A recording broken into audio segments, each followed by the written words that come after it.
Good morning दोस्तों। अभी तक हमने क्या किया था कि जितने भी महाद्वीप और महासागरों के बारे में मानचित्र का अध्ययन किया था। तो मैंने उसमें आपको बताया था कहाँ कौन सा पर्वत है, कहाँ पठार है। मतलब सबसे पहले क्या बताया था, तो मैंने राजनीतिक मानचित्र बताया था। दूसरी तरफ क्या बताया था, आपका भौतिक मानचित्र बताया था। राजनीतिक मानचित्र में हमने चर्चा की थी कि कौन सा देश कहाँ अवस्थित है। उसी प्रकार से भौतिक मानचित्र में हमने चर्चा की थी कौन सा पर्वत है, पठार है, नदियां हैं, झीलें हैं, उनकी सबकी चर्चा की थी। तो यहाँ मैंने क्या है कि कुछ क्वेश्चन बनाने का प्रयास किया है कि लगभग लगभग उसमें सभी कुछ सब कुछ आ जाए जैसा कि हमने मानचित्र में किया था, ऐसा करने का प्रयास किया है। क्योंकि अगर जैसे यहाँ पर एक चीज दी गई है, जैसे मान लो एशिया दिया गया है, तो एशिया के मैंने जितनी भी सारी मुख्य मुख्य चीजें हैं वो इसमें लिख दी हैं।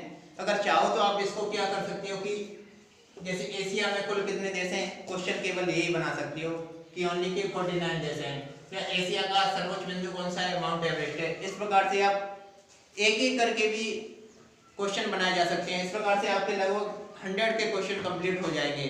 लेकिन मैंने यहाँ प्रयास किया गया है कि एक साथ आपकी सारी चीजें याद हो जाए, तो आपको क्या है कि कंपैरिजन हो जाएगा कि आपको तुलनात्मक अध्ययन कैसे होता है। जैसे एक कॉन्टिनेंट पढ़ा था तो अब दूसरा कॉन्टिनेंट पढ़ रहे हैं, तो आप उसमें क्या होता है कि ये तो मुझे पता है कि मान लो ये एशिया कॉन्टिनेंट के अंतर्गत नहीं आता, तो अगर कोई क्वेश्चन सीधा सीधा पूछा है जैसे तो कि क्या माउंट किलिमंजारो एशिया की सर्वोच्च चोटी है, तो आप तुरंत से एलिमिनेट कर पाओगे उस चीज को। तो सबसे पहले आप तुलनात्मक अध्ययन किया करो किसी चीज का। मान लो अगर एक से ज्यादा अध्ययन करना है तो ये तुलनात्मक कि ये चीज यहाँ है, ये चीज यहाँ है, एक साथ उनको लिख लो और ये सारी चीजें बहुत अच्छे से हो जाएंगी। ठीक है ना। अभी दोस्तों मैंने क्या किया, जैसे सबसे पहले मैंने पूछा है कि निम्नलिखित महाद्वीपों को क्षेत्रफल और जनसंख्या के घटते क्रम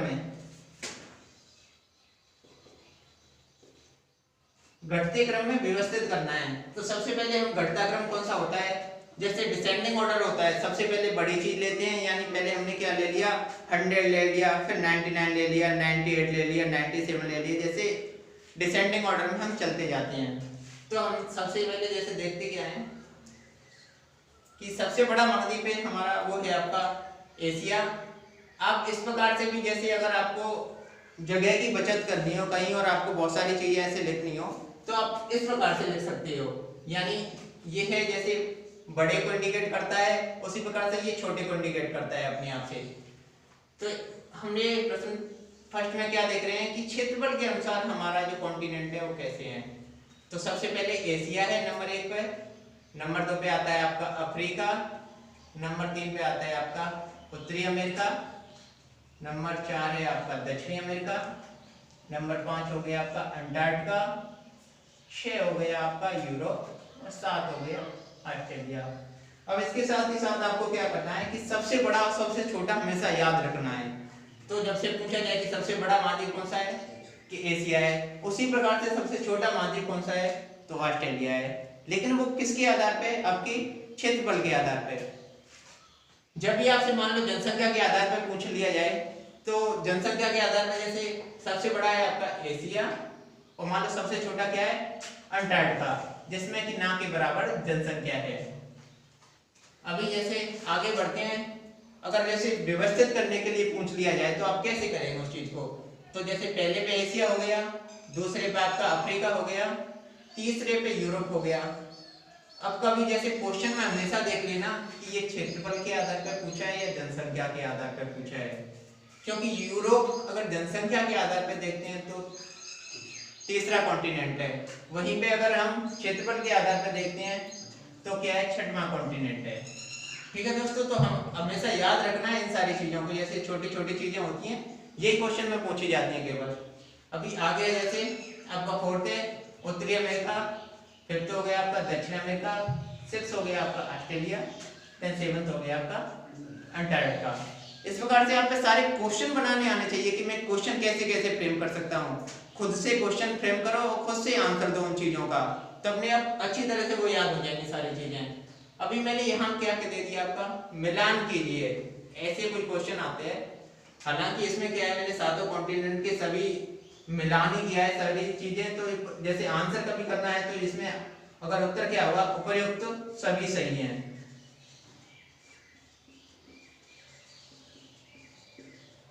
जैसे ये सीधा सीधा आंसर हो गया। अब आप इसमें से केवल एक एक याद कर सकते हो, जैसे कि एशिया में क्या है, एशिया में कितने देश हैं, 49 देश हैं। सबसे ऊंची चोटी कौन सी है इसकी, माउंट एवरेस्ट है। अभी आपको क्या करना है, जैसे कि इनके साथ ही साथ थोड़ा सा गैप और लेना है और इनकी अवस्थिति लिखनी है कि ये कहाँ पर है। जैसे ये कहाँ है, यहाँ पर नेपाल और तिब्बत के बॉर्डर में। आपको ये जानते हैं कि तिब्बत किस में पड़ता है, चीन का पार्ट है, तो ऑटोमेटिकली इसमें किस में हो गई, नेपाल और चीन की सीमा पर। और आपको ये भी हमेशा याद रखना है कि विश्व में सबसे बड़ी और सबसे छोटी चीजें हमेशा याद रखना है, क्योंकि वो यूनिक होती हैं। तो विश्व में सबसे बड़ी ऊंची चोटी कौन सी है, तब भी माउंट एवरेस्ट है। छोटी का कोई मतलब नहीं बनता यहाँ पे, क्योंकि छोटी छोटी याद करनी है, तो आपको सबसे बड़ी चोटी याद करनी है कि माउंट एवरेस्ट है। अब ये है निम्नस्थ बिंदु, यानी आप जैसे सी लेवल मैंने आपको बताया था कि हाई टाइड और लो टाइड होता है, यानी उच्च ज्वार और निम्न ज्वार के बीच की स्थिति होती है, वो क्या होता है, सागर तल होता है। सागर तल से ऊपर जाते हैं हम, जैसे ऊंचाई नीचाई नापनी है हमें किसी की, तो किस प्रकार से नापेंगे, कोई आधार तल लेते हैं, तो आधार तल से मान लो एवरेस्ट कितना है, जैसे 8850 मीटर ऊपर की तरफ है, उसी प्रकार से कुछ चीजें नीचे की तरफ भी होंगी, तो ये सागर तल से नापते हैं ये सारी चीजें। तो यहाँ पे जैसे एशिया का सबसे निम्नस्थ बिंदु है वो है डेढ़ सागर। इसकी आपको अवस्थिति खुद से लिखनी है, जिससे कि आपको और जानकारी होगी कि ये कहाँ है, कैसी चीजें, इसके आसपास क्या चीजें हैं, वो सारी चीजों को जान पाओगे आप। अब सबसे बड़ा द्वीप इसका बोर्नियो द्वीप है। और द्वीप जो ऐसे मैंने बताया था कि द्वीप क्या होती है कि ये आइलैंड, ये द्वीप है और इसके चारों तरफ क्या है, आपके पानी भरा हुआ है। तो इसका सबसे बड़ा द्वीप हो गया बोर्नियो। सबसे लंबी नदी कौन सी हो गई, यांगत्जे। इसको यांगत्जे कहते हैं, इसी को यांगत्जे क्यांग भी बोलते हैं, जो कि चीन में है। और सबसे बड़ी झील कौन सी हो गई, आपकी कैस्पियन सागर, इसी को कैस्पियन झील भी बोलते हैं। तो ये एशिया की विशेष स्थिति यानी विशेष दशाएं हो गई।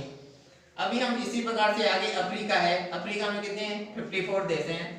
सबसे ऊंची चोटी माउंट किलिमंजारो, इसकी अवस्थिति आपको याद करनी है कि ये कहां पर है और इसको इंडिकेट करना है मैप बना के। और इसकी जैसे निम्नस्थ बिंदु है वो है क्या, असल झील है। सबसे बड़ा महाद्वीप है वो है आपका मेडागास्कर। सबसे लंबी नदी नील नदी है और सबसे बड़ी झील है आपकी विक्टोरिया। अभी मैंने जब अफ्रीका पढ़ा रहा था तो आपको बताया था सबसे लंबी नदी तो क्या है कि नील नदी है, लेकिन जब भी आपसे सबसे बड़ी नदी की बात हो तो हमेशा विश्व की अमेजन नदी है, जो कि कहां पर है, आपकी दक्षिणी अमेरिका में पड़ती है। तो अभी आपने क्या जाना कि ये नील नदी है और झील कौन सी, यानी अपने विक्टोरिया झील। ठीक है दोस्तों, अब आगे चलते हैं। जैसे अभी हमने उत्तरी अमेरिका को देखते हैं। अब आपके दिमाग में सबसे पहले जैसे उत्तरी अमेरिका का मानचित्र मैंने बनाया था, उसको आपको ऑटोमेटिकली विजुअलाइज करना है माइंड में कि ये चीजें कैसे हैं। तो हम उत्तरी अमेरिका में देखते हैं तो कुल देश है आपका 23 यानी 23 देश हैं। सबसे ऊंची चोटी है वो है आपको माउंट मैकिनले। माउंट मैकिनले मैंने आपको बताया था ये कहाँ है, जैसे कि अलास्का के आसपास मैंने बताया था। ये आपको और सर्च करना है सारी चीजों को। माउंट मैकिनले सर्वोच्च चोटी है और सबसे निम्नस्थ बिंदु है यानी सागर तल से वो है आपका डेथ वैली। सबसे बड़ा द्वीप कौन सा है आपका, ग्रीनलैंड है। जब मैंने उत्तरी अमेरिका पढ़ा रहा था तो उत्तरी अमेरिका में ग्रीनलैंड बताया था, लेकिन ये राजनीतिक रूप से मैंने किसमें बताया था, आपका डेनमार्क का पार्ट बताया था। सबसे लंबी नदी है वो है मिसिसिपी मिसौरी और सबसे बड़ी झील है वो है आपकी सुपीरियर झील। अभी हम आगे चलते हैं, दक्षिण अमेरिका में देखते हैं। दक्षिण अमेरिका में क्या है, कुल 12 देश हैं आपके। माउंट एकांगुआ इसकी सर्वोच्च चोटी है, जो कि किस पे, एंडीज माउंटेन पे है। और इसका सबसे निम्नस्थ बिंदु है वो है वाल्डेस फ्राई द्वीप है। और सबसे बड़ा द्वीप टिएरा डेल फ्यूगो। कुछ ऐसी टर्मिनोलॉजी हालांकि याद करने में आपको थोड़ी सी दिक्कत हो सकती है, लेकिन आपको थोड़ा थोड़ा जैसे 2-4 बार नाम लेते हैं उसी चीज को आप धीरे धीरे से वो आपके मुंह पे आने लगती है। तो टिएरा डेल फ्यूगो है। सबसे बड़ी या सबसे लंबी नदी कौन सी है, अमेजन। और आपकी सबसे बड़ी झील हो गई टिटिकाका। इन सब की अवस्थिति मैंने आपको बताई है जब भी हम जो भी मानचित्र पढ़ रहे थे उसी समय। अभी आप आगे चलते हैं, यूरोप पे चलते हैं। यूरोप में कुछ 44 देश हैं। इसकी माउंट एल्ब्रोस सबसे ऊंची चोटी है। अगर आपको ये क्या है कि कैस्पियन इसका सबसे निम्नस्थ बिंदु है। अभी आपको एक चीज यहाँ याद करना जरूरी है कि कैस्पियन जैसे क्वेश्चन सीधा जाता है कि यूरोप का जो भी है ना कैस्पियन सागर है वो क्या है सबसे निम्नस्थ बिंदु है। वही सबसे बड़ी झील एशिया की ये कौन सी है? कैस्पियन झील ही है, क्योंकि ये दोनों की बॉर्डर पे ही पड़ती है। अभी आप आगे चलते हैं यूरोप में, तो इसका बड़ा द्वीप कौन सा है? ग्रेट ब्रिटेन है। और सबसे जो रिवर है लंबी है वो वोल्गा है। वोल्गा मैंने क्या बताया था, जो रसियन है, यूरोपियन रसियन की तरफ है, जो कि कहाँ पे अपना जल विसर्जन करती है? कैस्पियन सागर अपना जल विसर्जन करती है। और इसकी सबसे बड़ी झील है वो है लडोगा झील। अभी हम आगे चलते हैं तो ऑस्ट्रेलिया देखते हैं। ऑस्ट्रेलिया में कुल 14 देश हैं। इसकी जो सर्वोच्च चोटी है वो है क्राइस्टो और सब निम्नस्थ बिंदु है वो है आयर झील। अभी आप एक चीज यहाँ जैसे तुरंत तुलनात्मक विज्ञान में क्या होता है, जैसे आयर झील क्या है? निम्नस्थ बिंदु है। और यहाँ क्या आगे आयर झील ही क्या है? सबसे बड़ी झील है ऑस्ट्रेलिया की। सबसे बड़ा द्वीप है इसका न्यूगिनिया है और सबसे लंबी नदी है आपकी मरे डार्लिंग रिवर। ठीक है दोस्तों, अभी जैसे अंटार्कटिका मैंने बताया था कि राजनीतिक रूप से कोई महत्वपूर्ण नहीं है, श्वेत महाद्वीप है, विज्ञान को समर्पित महाद्वीप, इस प्रकार से मैंने बताया था। गतिशील महाद्वीप भी बताया था। तो इसका केवल जैसे देखते हैं विंसन मेसेप है, विंसन मेसेप सर्वोच्च चोटी है। ना यहाँ जैसे निम्नस्थ बिंदु कोई अंकित नहीं है, ना ही सबसे बड़ा द्वीप या झील या लंबी नदी कोई नहीं है यहाँ पर। इस प्रकार से हमने क्या देखा कि सातों महाद्वीप होती हैं, उनकी जो यूनिक फीचर है ना, यूनिक फीचर सभी के देखे, जैसे ज्यादातर जहाँ से क्वेश्चन क्रिएट होते हैं। अभी हम जैसे आगे चलते हैं महासागरों की बात करते हैं। तो यहाँ पे क्या पूछा है मैंने कि महासागरों को बढ़ते क्रम में रखना है। बढ़ते क्रम में रखना है तो बढ़ते क्रम में कैसे रखेंगे? सबसे छोटा 1 2 3 4 5 इस तरफ से चलते हैं। तो सबसे छोटा है आपका आर्कटिक, आर्कटिक महासागर है। उससे बड़ा है आपका हिंद महासागर है। उसी के बाद है आपका अटलांटिक महासागर, उसी को अंध महासागर कहते हैं। और सबसे बड़ा महासागर है आपका प्रशांत महासागर। आपको यही एक चीज मैं आपको बताता हूँ, जब भी जैसे हम प्लेट विवर्तन एक सिद्धांत पढ़ेंगे तो उसमें क्या दे रखा है, जैसे प्लेट, हमारी प्लेटें अभी भी गतिशील हैं, वो बढ़ कैसे रही हैं? जैसे मान लो आप प्लेट ले लो तो वो ऊपर की ओर बढ़ रही है, उसकी डायरेक्शन भी मैं वहां बताऊंगा। तो इसमें क्या है कि प्रशांत महासागर की दोनों तरफ की प्लेटें वो यूं फैल रही है, तो प्रशांत महासागर इससे क्या मतलब है? बढ़ रहा है। वहीं पे जैसे अटलांटिक महासागर की बात करेंगे तो अटलांटिक महासागर जैसे यूरोप और आपका क्या है अमेरिका दोनों के बीच सिकुड़ रहा है। तो कभी ऐसा क्वेश्चन क्रिएट हो जाता है कि आप ऐसा महासागर बताइए जो फैल रहा है और ऐसा भी महासागर बताइए जो सिकुड़ रहा है। तब ये दोनों चीजें हमेशा याद रखना। प्रशांत महासागर का विस्तार हो रहा है निरंतर रूप से, वहीं पे जैसे अटलांटिक या महासागर निरंतर सिकुड़ रहा है आगे चल के, यानी प्लेट सबमर्ज हो रही है उस तरफ और वहां से क्या है प्लेट डाइवर्जेंट हो रही है, दोनों दूसरी ओर जा रही है। अभी ये आपके महासागर हो गए जिनको बढ़ते क्रम में रखा है हमने।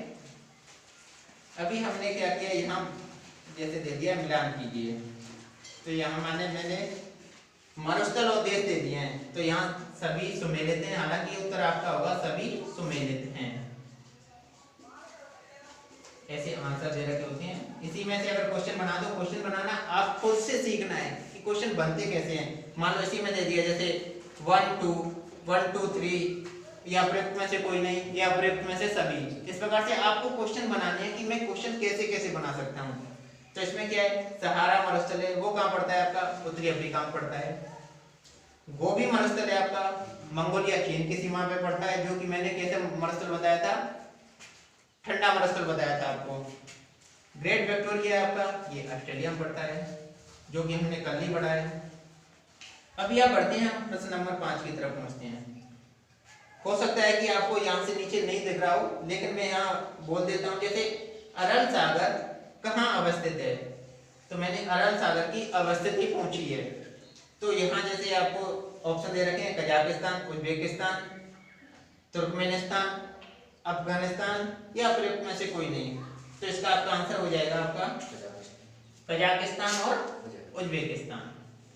ठीक है दोस्तों, अभी हम और आगे बढ़ते हैं, कुछ क्वेश्चन और जानते हैं। ये क्या है, ये मैंने सारे बताए, लेकिन कुछ क्वेश्चन जैसे मैंने पढ़ाए हैं या ट्रिक से वैसे, तो आपको वो सारे क्वेश्चन याद करने हैं। तो मैंने यहाँ पूछा है जैसे कर्क रेखा, जो कि मैंने ट्रिक से याद कराई थी, थोड़ा अगर रिकॉल करेंगे तो आप याद आ जाएगी कि मम्मी आओ एक नाल, ये सारी चीजें। इसी प्रकार से मैंने मकर रेखा की बताई थी, विषुवत रेखा की भी ट्रिक बताई थी, ग्रीनविच रेखा की भी ट्रिक बताई थी कि इनको कैसे याद करें और ये कहाँ से गुजरती हैं। हो सकता है कुछ बच्चे इसको, जैसे अभी हमारा फर्स्ट लेक्चर यही देख रहे हो, तो वो क्या कर सकते हैं, हमारा जो प्रीवियस लेक्चर है जब हमने अफ्रीका कॉन्टिनेंट पढ़ाया था, अफ्रीका कॉन्टिनेंट के अंतर्गत ये सारी चीजें हमने बताई थी, तो आप उसको देख सकते हैं।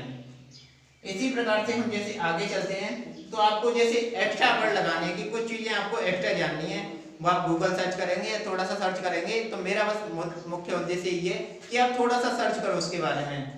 तो आपको यहाँ क्या लिखना है, वैसे मैंने बताया था कि आसियान और सार्क देशों के नाम लिखने हैं, कि ये आसियान देश हैं और ये सार्क देश हैं। ये आपको स्वयं से करने हैं। जैसे भी हम आगे जब भी लेक्चर होता है तो मैं जैसे ही आऊँगा मैं आपको बता दूंगा, और इसका आंसर आप कमेंट बॉक्स में भी लिख सकते हैं कि ये आसियान देश हैं और ये सार्क देश हैं।